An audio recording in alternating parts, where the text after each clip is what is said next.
Optimis saat krisis, fokus pada solusi, bukan pada masalah.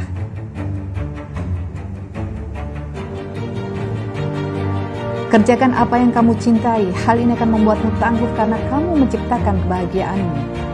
Temukan tim, di masa seperti ini banyak yang merasa senasib sepenanggungan, saatnya cari teman.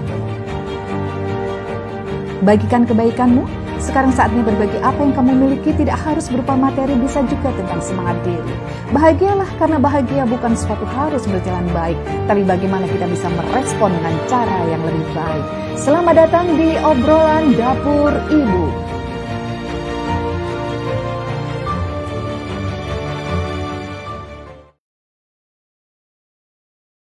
Apa kabar Ibu Indonesia? Selamat berjumpa kembali di obrolan Dapur Ibu. Bersama saya Septi Penny Wulandani.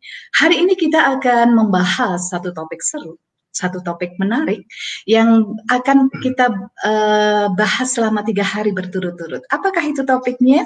Topiknya adalah seputar terpaksa homeschooling di tengah pandemi. Ini adalah kondisi perubahan yang kita alami, ya. Teman-teman sebagai seorang ibu mengalaminya semuanya, dan anak-anak kita mengalami langsung seketika, dan ini perubahan mendasar oleh yang dirasakan oleh para guru-guru di semua sekolah di Indonesia, bahkan di seluruh dunia. Nah, untuk reminder, bagaimanakah pola konsep pendidikan kita, ya, pendidikan kita kali ini, maka kita akan share terlebih dahulu, reminder terlebih dahulu bagaimana konsep pendidikan kita belajar dari COVID-19.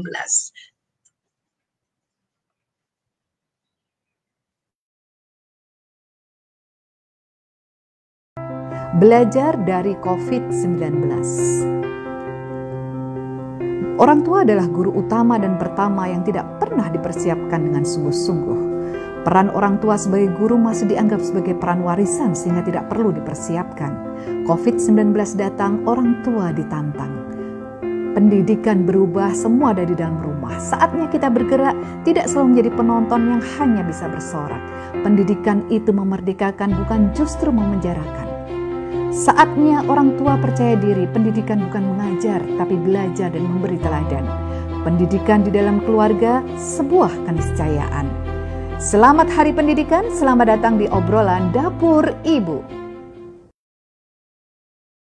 Itulah tadi bagaimana kita memahami bahwa COVID-19 ini memang membuat perubahan yang sangat drastis untuk pola pendidikan keluarga maupun pola pendidikan di lingkungan formal dan non-formal. Baik, untuk itu kita akan panggil Pak Dodi Marianto yang akan membahas secara detail bagaimana konsep homeschooling di tengah pandemi ini. Pak Dodi, inilah dia Pak Dodi Marianto. Apa kabar Pak Dodi Marianto? Semangat sekali Pak Dodi. Merah. Merah menyala gitu ya. Program pendidikan harus penuh dengan semangat gitu ya Pak Dodi ya. Hari yang cerah. Hari yang cerah. Masuk ke mungkin sudah 2 bulan anak-anak ini libur. Belajar dari rumah. Belajar dari rumah. Bahasa yang dikeren-keren itu learn from home. School from home. Wah, ini bingung jadinya kita ya. Work from home. Ada nanti school at home. At home. Banyak banget gitu ya. Banyak banget yang harus dipahami saat ini. Nah, Pak Dodi, ini memang 8 pekan ini memang ke para guru-guru juga sudah merasakan di 2 pekan pertamanya gitu ya. 2 pekan pertamanya itu shock. Tidak hanya guru, ibu itu juga shock gitu kan. Jangankan guru dan ibu, menterinya aja shock gitu. Harus bagaimana. Nah, di 2 minggu pertama terasa seperti itu ya. Kemudian sebenarnya kalau kita sebagai seorang orang tua nih, kalau kita posisinya adalah sebagai orang tua ya, menghadapi perubahan yang begitu mendadak gitu ya, sikap kita harus seperti apa Pak Dodi? Oke, ini khusus tentang pendidikan. Iya, khusus tentang pendidikan. Ya. Yang pertama, mesti disadari terlebih dahulu bahwa ini situasi tidak normal. Ini situasi khusus. Jadi, artinya kita harus set standar terlebih dahulu. Jangan mengharapkan segala sesuatunya seperti situasi sebelumnya. Atau kita sebut situasi normal. Jadi ini memang beda. Maka proses pendidikan atau pembelajaran anak itu juga jangan mematok sasaran sama seperti situasi sebelumnya. Itu bikin stres. Iya. Karena di awal-awal itu ya terjadi ya. Oh iya, betul. Iya, coba perhatikan baik-baik sekarang. Anak-anak biasa di sekolah bertemu langsung dengan ibu guru untuk proses pembelajaran. Bapak guru, ibu guru. Lalu dilatih di sana, beraktivitas bersama di sekolah, belajar bersama. Nah, sekarang mereka berada pada tidak bertatap muka langsung, tidak melihat langsung. Ibu guru, bapak guru juga tidak bisa melihat langsung respon setiap siswanya. Karena setiap anak berada pada tempat yang berbeda-beda. Ibu guru harus memonitornya dalam satu layar, yang mungkin juga tidak pakai laptop, tapi pakai HP. Dengan jaringan yang barangkali tidak seragam di semuanya. Jadi tidak bisa kita mematok sasaran sama. Jika kita mengharapkan akan mendapatkan hal yang sama, mematok sasaran yang sama, maka semua pihak, guru, siswa, orang tua akan stres semuanya. Memaksakan sesuatu yang memang tidak bisa. Tempatnya berbeda gitu ya. Memang tidak bisa. Situasinya berbeda. Segala sesuatunya berbeda. Segala sesuatunya berbeda. Jadi kalau ibu guru, bapak guru memindahkan semua mata pelajaran, konten dari yang semula tatap muka offline, dipindahkan semuanya ke online dengan pola dan cara yang kurang lebih sama, maka hasilnya pasti akan darah tinggi, anak-anak juga akan menjerit stres dengan itu, orang tua jadi ikut panik, semuanya panik. Maka perlu diset standar terlebih dahulu. Nah, buat kami, nah ini enaknya ini. Dalam situasi yang seperti ini, maka yang penting untuk dijaga sebenarnya tidak terlalu banyak. Yang pertama adalah kegembiraan belajar. Itu saja dulu. Konten itu mudah nanti bisa mengikuti. Mengajar konten ya relatif di masa sekarang ya. Iya, yang konten juga setiap saat berubah. Jadi memaksakan konten dalam pembelajaran jarak jauh saat ini di masa pandemi itu hanya akan memantik aneka macam rasa stres pada seluruh pihak. Nah, ini juga sebuah himbauan kepada para pemangku kebijakan di bidang pendidikan untuk membantu para pihak ini, siswa, guru, orang tua, agar tidak stres semuanya dengan menginformasikan mengenai bahwa jangan memaksakan standar sebelumnya dimasukkan ke dalam pembelajaran online ini. Buat saya sederhana alasannya. Pertama, ini memang situasi khusus. Yang kedua, guru mana yang sudah dipersiapkan untuk proses pembelajaran online ini? Tidak ada guru, boleh dibilang ya, tidak ada guru yang sudah dilatih khusus untuk proses pembelajaran online atau berlatih secara sadar mandiri untuk pembelajaran online. Jadi memang tidak siap. Anak-anak dan orang tua pihak terdiri ini juga tidak disiapkan untuk pembelajaran online. Yang sederhana, peralatan yang ada di rumah belum tentu semuanya ada. Kalau ada, digunakan untuk banyak orang. Kalau ada anaknya 2 atau 3 saja, maka ini sudah harus bergantian gitu, menggunakannya. Menggunakan HP 1 untuk banyak anak gitu kan ya, bingung jadinya. Berikutnya, anak-anak yang sudah boleh berada di hadapan layar monitor, laptop maupun gadget, gawe handphone secara mandiri itu adalah usia 14 tahun ke atas. Jadi mereka yang 14 tahun ke bawah masih tetap harus didampingi orang tuanya. Tidak setiap orang tuanya ada bersamanya ketika masa pandemi. Ada orang tuanya memang dua-duanya tetap harus bekerja di kantor. Misalnya para pegawai negeri tetap harus berangkat ke kantor. Siapa yang mendampingi para anak yang ada di rumah? Yang biasanya mereka berangkat sekolah. Orang tuanya berangkat ke kantor, anaknya berangkat ke sekolah, nanti pulang bersama-sama. Kali ini si anak berada di rumah, orang tua tidak ada. Siapa yang mendampingi? Ini tidak boleh hal ini dilakukan untuk anak-anak. Situasinya bisa uncontrollable ketika anak-anak dilepas dengan gadget tanpa bimbingan orang tua pada usia di bawah 14 tahun. Jadi memang situasinya berbeda. Maka yang perlu ditumbuhkan hanyalah proses kegembiraan belajar. Itu saya terlebih dahulu. Jangan terpaku pada apa yang harus dipelajari. Mengejar target pembelajaran. Itu proses sederhana terlebih dahulu. Yang perlu adalah gembira dulu ya Pak ya. Iya, senang dulu tetap belajar ini. Kita akan tarik ini Pak, gembira ini ya, untuk jadi topik yang lebih dalam lagi. Ya. Bagaimana cara menghadirkan gitu, menghadirkan kegembiraan di tengah tekanan yang seperti ini gitu. Ya, para bapak dan ibu sekalian, teman-teman kami dan para homeschooler itu memilih untuk menerapkan metode tata cara homeschooling. Memilih. Itu pun pada tahap awal ada proses yang kami sebut dengan istilah detoksifikasi, penyesuaian diri. Ya, mohon maaf ini memang istilah teman-teman homeschool menganggap yang di sana toksit, nah ini harus detoksifikasi gitu ya. Itu rotok kasar istilahnya, SPN. Jadi ada proses penyesuaian terlebih dahulu.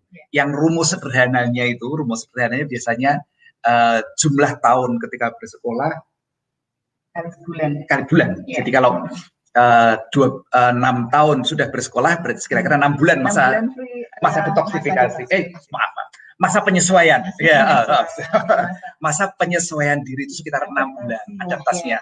Kalau sudah 3 tahun bersekolah, masa adaptasi untuk menjadikannya pembelajaran di rumah itu sekitar 3 bulan usia 3 tahun. Kira-kira angan-angan seperti itu. Aja pengalaman ya. Itu berdasarkan gitu ya. Bukan merupakan survei. Ini kira-kira angka kira-kira. Itu ketika para pembelajar ini baik siswa maupun orang tuanya itu memilih. Ya. Nah, sekarang ini situasinya para pembelajar maupun fasilitator belajarnya itu tidak memilih, tapi terpaksa melakukannya. Jadi jangan berharap lalu seketika semuanya menjadi lancar jaya. Kita harus menerima bahwa ada proses penyesuaian diri yang dilakukan dengan penuh kegembiraan saja perlu waktu sekitar 1 bulan kali jumlah tahun dilakukannya kira-kira itu. Apalagi yang dilakukan dengan proses terpaksa, maka penyesuaiannya tentu akan lebih lama. Apalagi yang kemudian orang tuanya memang tidak menyiapkan diri juga untuk proses pembelajaran di rumah. Bayangkan, orang tua tidak siap, guru tidak siap, siswa tidak siap, lalu kita mengharapkan segalanya berjalan seketika lancar. Tidak bisa. Jadi kita perlu melihat terlebih dahulu tahapan-tahapan proses pemindahan ini. Maka saya tidak mengharapkan hal yang mulu-mulu. Sekali lagi, kita harus menyesuaikan, mengubah target.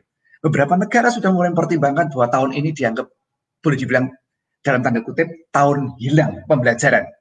Yang para angkatan 2020 ini ya. Angkatan 2020. Jadi nanti para pembelajar, baik siswa maupun guru, perlu mengulang kembali materi tahun 2020 ini di tahun 2021 mungkin ketika pandemi sudah selesai dan mungkin situasinya boleh dibilang kembali normal atau the new normal sudah ditemukan. Itu akan diulang kembali dan itu biasa, tidak apa-apa. Tidak perlu menggegas anak-anak itu harus bersih cepat untuk menyelesaikan proses pembelajarannya. Tenang saja.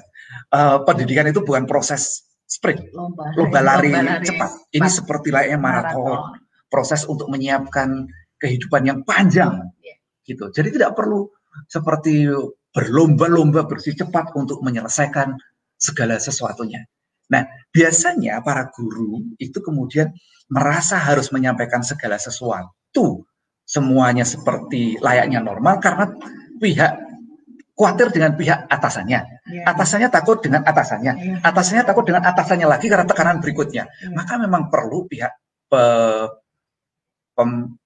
pemangku kebijakan tentang pendidikan ini untuk menyampaikan target pendidikan baru untuk situasi tidak normal ini. Agar turun ke bawah, itu semuanya menjadi tenang. Tidak tergesa-gesa, tidak kemerungsung, tidak seperti dipacu. Belum lagi, saya mau menyampaikan ini, fakta sederhana. Berapa daerah saat ini yang masih belum tersentuh oleh layanan internet untuk proses pembelajaran online, pembelajaran di rumah ini. Maka janganlah merasa bahwa segala sesuatu dari Sabang sampai Merauke ini sudah siap segala sesuatunya. Maka perlu itu untuk disusun dan tenang seperti itu. Nah, kami ini yang sudah menyiapkan anak-anak cukup panjang dengan program homeschooling untuk bisa belajar mandiri, belajar sendiri secara online itu pun tahapannya panjang. Ada jenjang pembelajarannya. Nah, kembali nih, apakah para guru, fasilitator saat ini juga sudah dibekali bagaimana memfasilitasi, mengajar, ataupun apalah namanya, menjalankan proses pembelajaran anak-anak ini secara daring, secara online, remote, dari kejauhan semacam ini. Itu ada tata kelolanya, ada proses organizing-nya, bagaimana menjalankan aktivitasnya dan sebagainya. Itu tidak mudah. Tidak mudah. Ini kan seperti kondisi darurat ya Pak Dodi ya. Jadi memang kita langsung kecebur gitu aja kan. Langsung kecebur, kemudian kan kalau tidak bergerak matilah gitu. Kalau tidak sempat bergerak gitu kan. Terus kayak gitu tenggelam dalam kebingungan. Maka harus bergerak sebisa-bisanya gitu.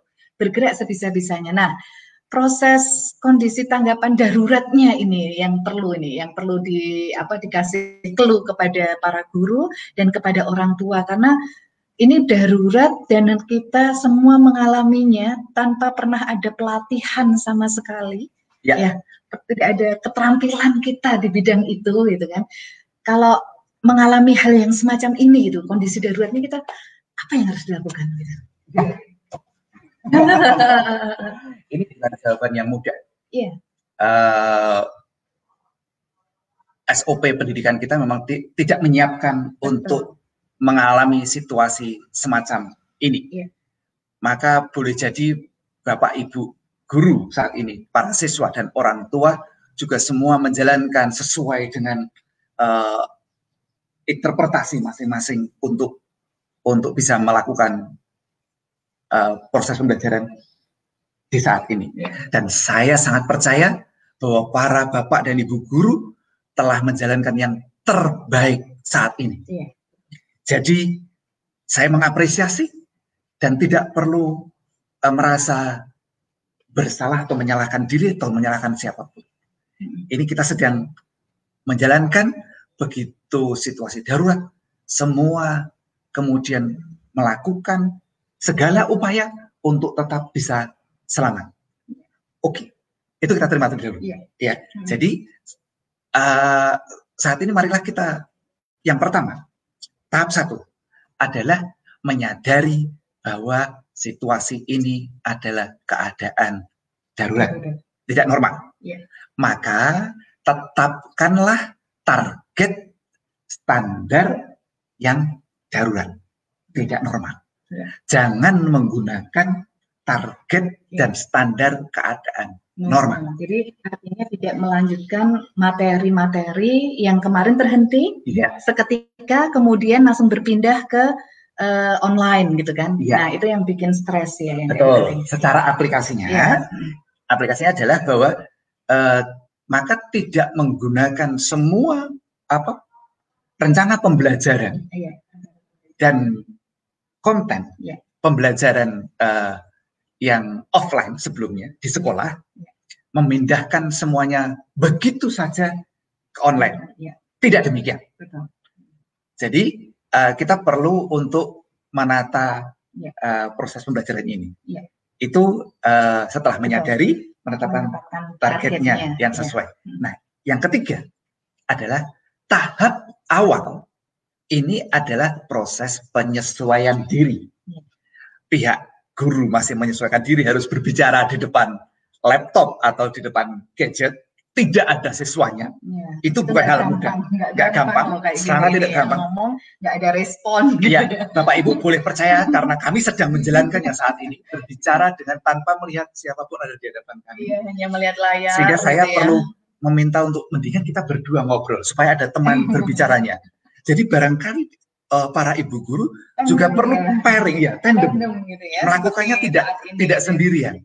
Lebih baik 2 kelas barangkali di handle bersama, atau 2 sekolah dengan guru pada level yang sama menjalankan proses bersama. Oh, itu keren banget itu. Jadi guru tetangga, sekolah tetangga berkumpul, artinya berkumpul itu tidak harus selalu berdekatan, protokol COVID-nya tetap bisa dikerjakan, tetapi dalam satu ruangan untuk berbicara bersama mengenai topik yang sama. Untuk seluruh siswa dari 2 atau 3 sekolah itu pada jenjang yang sama. Itu mungkin lebih mudah karena para guru jadi ada teman berbicara dan ada yang memberikan umpan balik feedback. Semacam itu. Jadi latihan dulu menemukan pola yang sesuai nanti. Jadi guru masih menyesuaikan, siswa masih menyesuaikan, orang tua masih menyesuaikan. Maka yang perlu dijaga satu saja, yaitu kegembiraan belajar.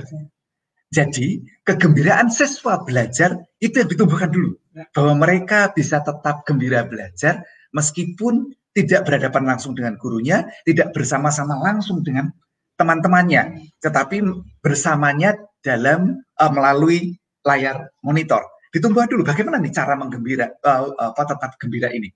Siswanya gembira, gurunya gembira, lalu orang tuanya gembira. Setiap pihak perlu untuk gembira terlebih dahulu menjalani proses belajar ini. Segala sesuatu yang kira-kira menjadi kendala dibicarakan. Misalnya ini yang terjadi pada sekolah kami, School of Life Lebah Putih, yaitu tidak semua pembelajaran dilakukan pada jam yang sama. Itu hasil dari mana? Dari rembugan musyawarah, musyawarah antara pihak guru, pihak orang tua, dan pihak siswa. Misalnya ini, orang tuanya dua-duanya bekerja di rumah, gawainya hanya sedikit, tidak memadai untuk semua anak, dan tidak akan ditinggal karena anaknya belum usia 14 tahun, maka tidak akan ditinggalkan kepada anak. Maka kemudian disepakati jadwal pembelajarannya adalah ketika orang tua sudah pulang ke rumah, sehingga bisa mendampingi anak-anak belajar di rumah, kemudian bisa bersama-sama menjalankan dan menjalankan aktivitas proses pembelajaran secara bersama-sama seluruhnya. Nah, itu dimusyawarahkan. Jadi jamnya bisa saja menjelang maghrib, asar itu, setelah jam 3:30 sampai dengan jam 5:30. Lalu nanti dilanjut lagi, lanjut lagi setelah sholat tarawih saat ini. Itu bisa dikerjakan. Itu pengaturan, itu semuanya musyawarah. Rembugan bersama bagaimana baiknya. Ada kesepakatan yang dibangun gitu ya. Betul.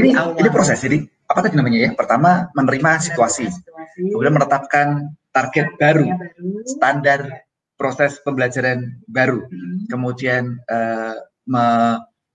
menjaga kegembiraan belajar bersama. Kemudian yang keempat, menata proses pembelajaran baru, menyadari atau menerima adanya proses penyesuaian diri, waktu penyesuaian diri, dengan tidak memaksakan di dalam proses penyesuaian itu harus materi pembelajarannya selesai pada saat itu. Iya, itu kuncinya adalah di komunikasi, ya, kuncinya di komunikasi terus, karena ini memasuki masa krisis, memasuki masa darurat, maka harus sering berkomunikasi, karena kalau tidak nanti bisa salah paham, karena emosinya gampang kesulut gitu kan, gampang, kembali lagi ke urusan komunikasi. Sama seperti ketika kami dulu memulai homeschooling, saya khususnya, itu memang pertama kali gitu Pak Dodi, semua beli buku pelajaran gitu kan, beli buku pelajaran, nengok sekolah sebelah gitu kan, nengok sekolah sebelah, oh materinya udah kayak gitu ya, kita beli buku pelajaran dibawa ke rumah. Itu normal. Karena semua kita saat itu tidak punya standar yang harusnya seperti apa. Sehingga ketika menjalankan perubahan, yang terjadi adalah kita membawa materi-materi sekolah itu dibawa ke rumah. Jadi, nah, itu yang terjadi. Memindahkan sekolah ke dalam rumah. Ya. Saya akan sampaikan, ini tidak akan bisa bekerja yang semacam ini. Jadi kalau para bapak ibu guru memindahkan sekolah ke dalam rumah semuanya dengan cara seperti itu, saya bisa menjamin itu tidak bisa bekerja. Maka jangan pernah melakukan yang semacam itu. Harus ada, ada proses alamiahnya. Ada hal yang memang tidak sama antara proses pembelajaran yang di sekolah dengan pembelajaran di rumah. Maka harus dipahami dulu itu. Seperti apa karakteristiknya, ditata, nah kemudian dilakukan dengan cara yang baik. Maka jangan berharap bahwa semuanya akan segera bisa berjalan lancar pada tahap awal ini. Ini tahap fluktuasi, masa adaptasi ini. Nah, saran saya ini, para pemangku kebijakan, baik dinas pendidikan yang di pusat sampai ke daerah, untuk lebih banyak, kalau dulu sudah banyak berhubungan dan berkomunikasi dengan para guru, kepala sekolah, kali ini harus lebih banyak lagi karena situasinya tidak normal. Lebih banyak untuk apa? Menyampaikan aneka macam hal itu tadi, menerima keadaan saat ini, menetapkan target sasaran pembelajaran saat ini, kemudian membangun tetap kegembiraan siswanya dan para guru dengan situasi seperti ini, kemudian menata tata kelola proses pembelajaran seperti apa polanya, pola pembelajaran, pola evaluasi, pola monitoringnya, dan seterusnya itu diobrolkan terlebih dahulu, kemudian dilatihkan. Kami sebagai pengelola School of Life Lembah Putih itu tiap minggu mendidik para guru itu untuk pembelajaran offline. Tiap minggu. Itu masih kerap kali kita merasa harus segera membenahi lagi.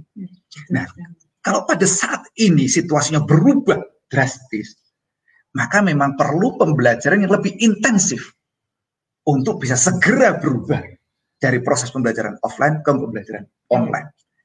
Naif jika kita memandang, merasa bahwa para guru akan bisa dengan sendirinya mengubah pembelajaran offline ke dalam pembelajaran online.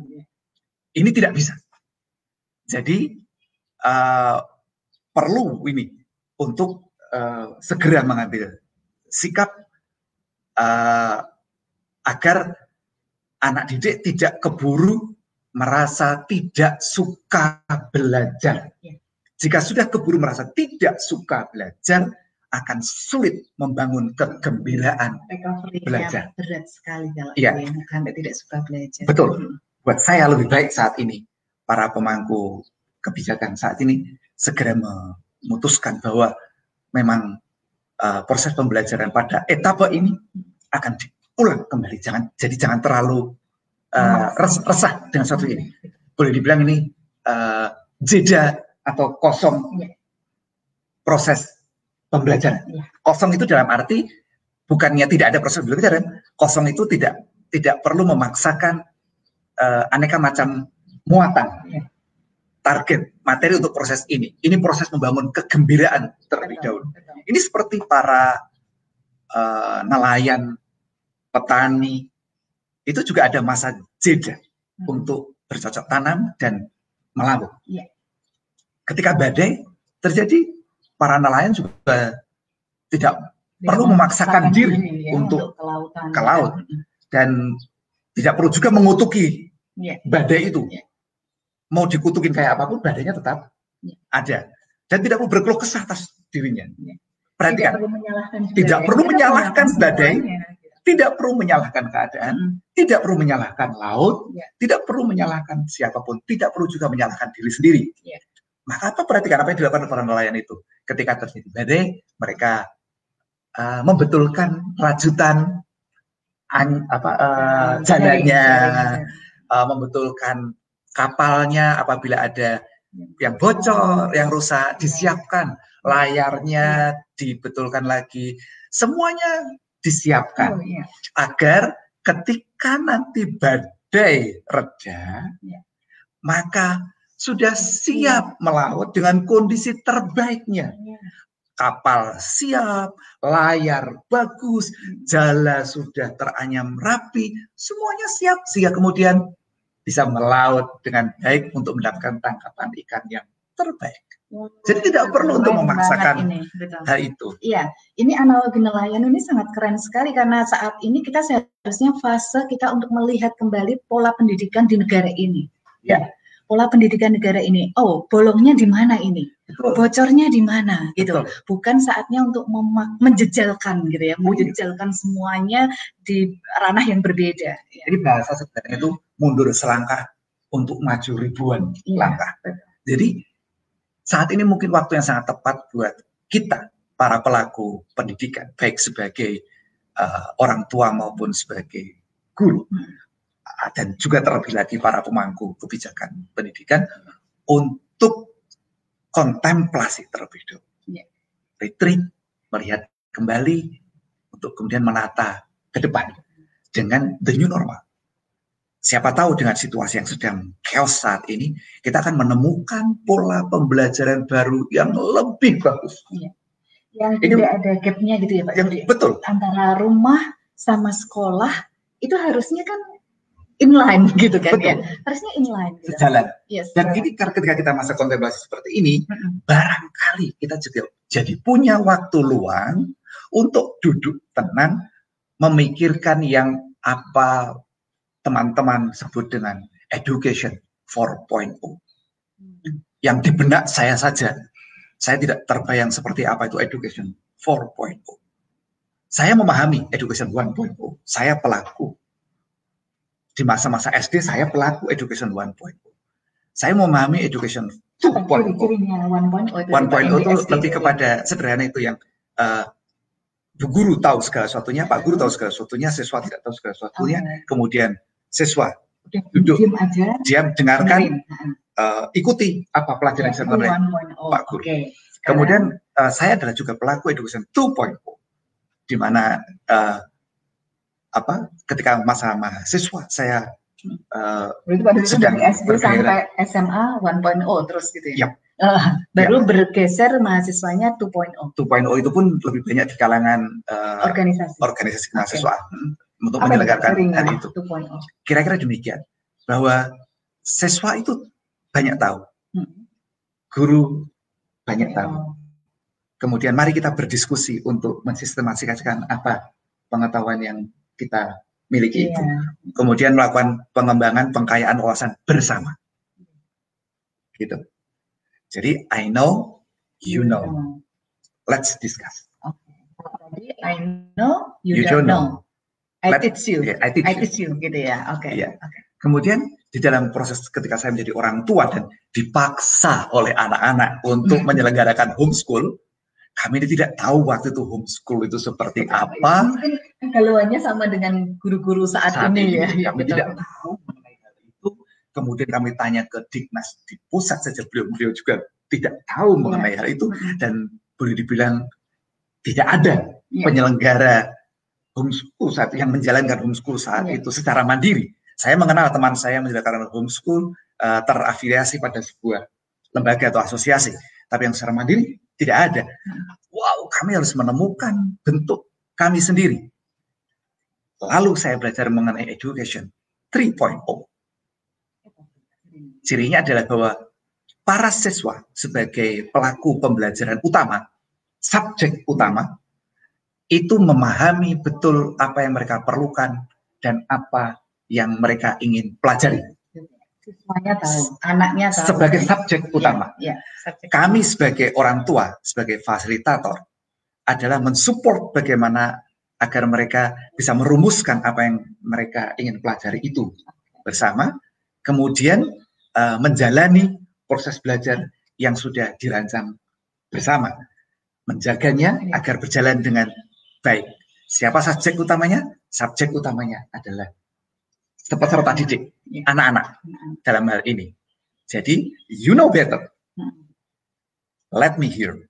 Kami sebagai orang tua mendengarkan apa yang anak-anak akan lakukan. Ini sejalan dengan 1.0, 2.0, 3.0 itu memang di-trigger oleh perkembangan teknologi. Teknologi pada masa-masa saya SD memang belum memungkinkan untuk hal lain selain bagaimana menjalankan proses pembelajaran seperti saat itu. Kemudian dengan teknologi berkembang, yang disebut dengan teknologi 2.0, itu yang kemudian membantu proses pembelajaran untuk bisa mengembangkan diri ke dalam bentuk berikutnya. Sehingga kemudian disebut juga dengan istilah education 2.0, sejalan dengan itu. Teknologi 3.0 bergerak, education-nya juga mulai bergerak ini. Jadi kalau kita lihat bahwa konten itu tidak lagi menjadi monopoli satu pihak. Setiap orang bisa berkontribusi terhadap sebuah materi, bisa mendiskusikannya, mengambil dari sudut pandang yang banyak sekali, sebuah, kalau boleh dibilang sebuah tulisan itu bisa kontributornya dari banyak pihak dan seterusnya. Writing gitu ya, bersama-sama gitu ya. Itu masih di 2.0 saat itu. Ketika 3.0 sudah pergerakannya lebih bagus lagi, mentorship sudah memungkinkan orang yang di belahan dunia sana menjadi mentor dari orang di belahan bumi. Sebenarnya belum pernah ketemu dengan seperti seolah-olah bisa bersama-sama menyelenggarakan eksperimen seolah-olah berada dalam satu ruangan dan sebagainya. Tapi sudah sangat memungkinkan. Pergerakan teknologi memang saat ini sudah bergerak pada 4.0. Tetapi education 4.0 saya tidak melihat ada pergerakan yang memadai mengenai hal itu. Kalau kita lihat saat ini bahwa banyak universitas sudah menyelenggarakan penyelenggaraan pendidikan online jarak jauh, yang semacam itu segala sesuatunya, siswa dan guru berada di virtual room, sehingga interaksinya berbeda sekali dengan interaksi saat ini. Pergerakan itu di Indonesia tidak terlihat cukup dipahami dan diimplementasikan secara memadai. Lalu kenapa kita harus buru-buru mengklaim adanya education? Karena kadang cuma memindahkan teknologi saja. Kayak dulu kita sudah ada PowerPoint, LCD proyektor gitu ya. Sudah ada LCD proyektor, tapi guru memindahkan saja catatan yang biasanya di papan tulis itu dipindahkan ke laptop dan anak-anak tetap aja harus nyatet. Itu polanya masih seperti itu. Jadi konsep tentang education 1.0, 2.0, 3.0 itu bukan persoalan alatnya saja. Bukan berarti jika sudah ada laptop, sudah ada laptop berarti sudah pendidikannya naik jenjang. Tidak demikian. Ini adalah tentang tata cara, metodologi, metode pendidikannya banyak. Seru nih Pak Dodi. Untuk metodologi kita akan bahas besok gitu ya. Kita akan bahas besok karena waktunya sudah habis saat ini. Dan kita akan bagi menjadi 3 segmen nantinya. Ini segmen pertama, kita tentang membuka mindset terlebih dahulu tentang bagaimana sih kita terkaget-kagetnya dari proses bersekolah belajar di dalam sekolah geser kepada homeschooling saat ini.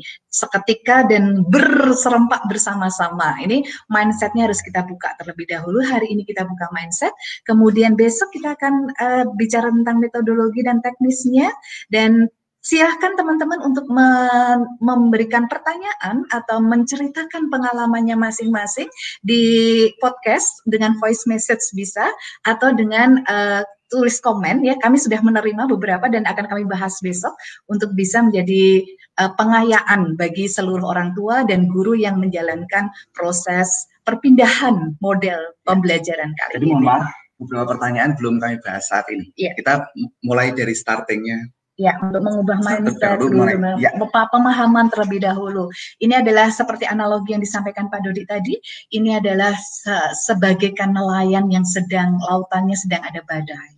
Maka saatnya untuk tenang, tidak melaut, tidak memaksakan untuk datang ke laut, tidak perlu menyalahkan siapa-siapa, ya. Kemudian saatnya untuk melihat mana sisi-sisi yang kurang. Mungkin ini menjadi perhatian pada pemerintah mengapa pendidikan rumah dan pendidikan sekolah ini jauh berbeda, ya. Kenapa yang antara guru sebagai fasilitator di sekolah dengan orang tua sebagai fasilitator di rumah ternyata terjadi gap yang sangat tinggi sekali, gitu ya. Polanya berbeda. Nah, ini adalah salah satu kajian yang sangat menarik saat ini untuk kita renungi bersama. Kita tambal yang rusak-rusak, yang bolong-bolong kita tambal dulu, atau mungkin kita ganti baju baru kita, gitu ya. Mungkin bisa jadi juga, sehingga setelah pandemi ini pendidikan Indonesia akan semakin cemerlang, pendidikan rumah maupun pendidikan sekolah akan saling berkesinambungan satu sama lain dan bersinergi menjadi sebuah pencerahan pendidikan bagi anak-anak dan keluarga di Indonesia. Ya. Terima kasih untuk teman-teman semuanya. Sampai jumpa esok hari, masih tetap di obrolan dapur ibu dengan tema terpaksa homeschooling di tengah pandemi. Assalamualaikum warahmatullahi wabarakatuh.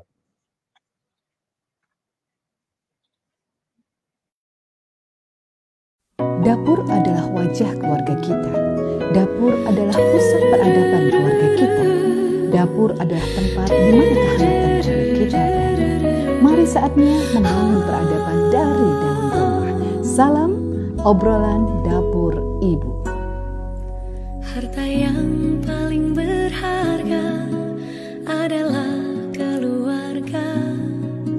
Istana yang paling indah adalah keluarga.